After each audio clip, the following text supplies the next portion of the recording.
Sahabat Irman Hidayah, bayangkan seandainya setelah seluruh perjuangan di dunia ini, kita berdiri di pintu surga. Langit terbuka, malaikat menyambut, semua orang melangkah masuk satu persatu.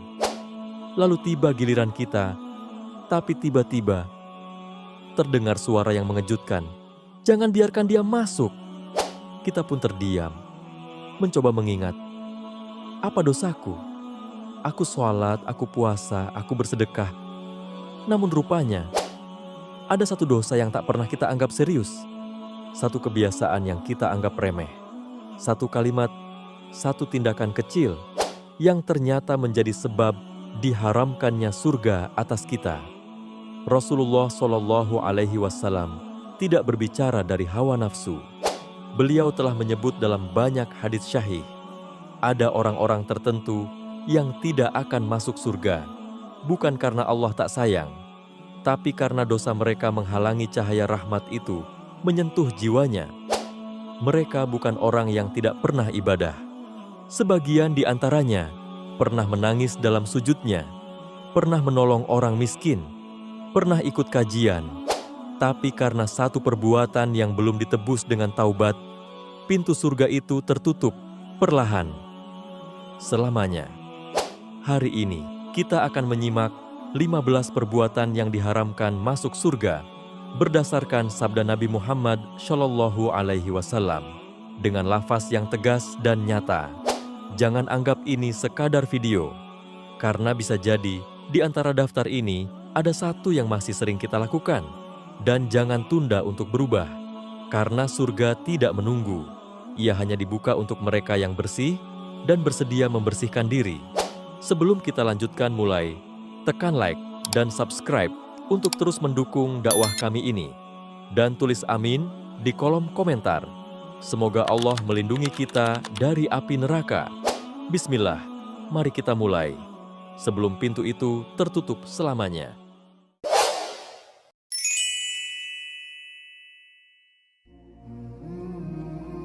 Perbuatan pertama adalah sombong. Sombong bukan sekadar berjalan dengan dada membusung atau nada bicara yang tinggi.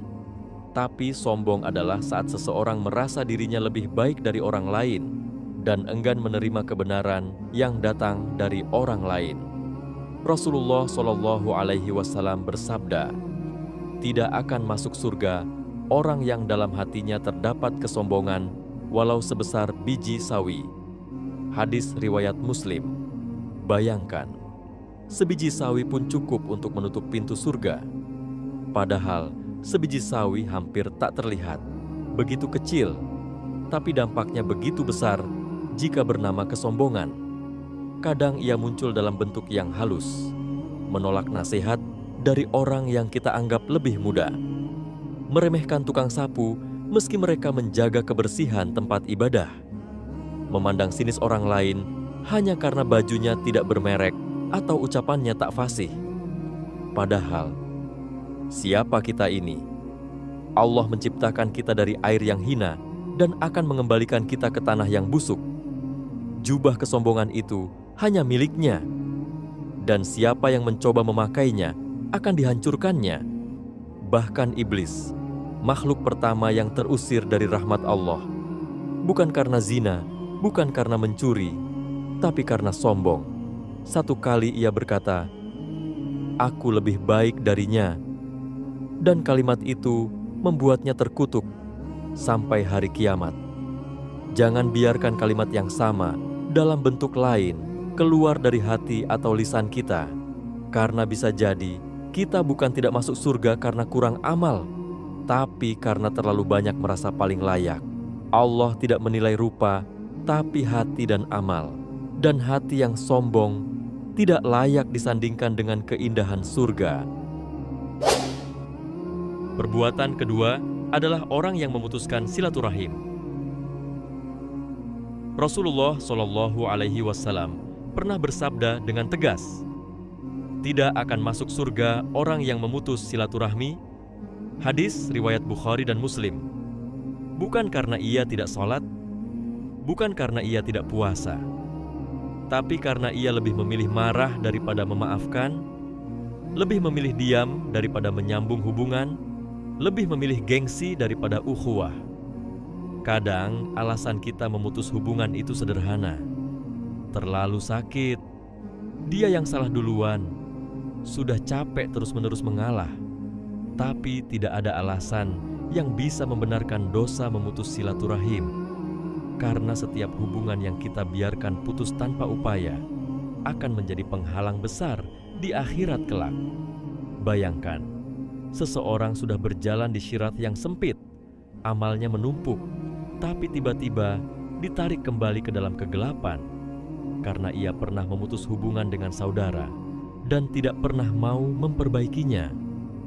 Silaturahim bukan tentang seberapa baik orang lain pada kita, tapi seberapa besar kita ingin mendapat rahmat Allah. Rasulullah Shallallahu Alaihi Wasallam pernah bersabda, "Barang siapa yang ingin diluaskan rezekinya dan dipanjangkan umurnya, maka sambunglah tali silaturahmi." Hadis riwayat Bukhari dan Muslim.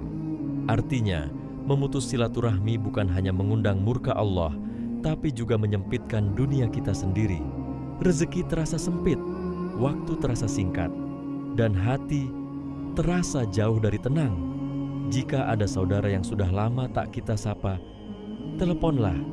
Jika ada teman yang pernah menyakiti, bukalah pintu maaf. Bukan karena mereka layak, tapi karena kita ingin selamat.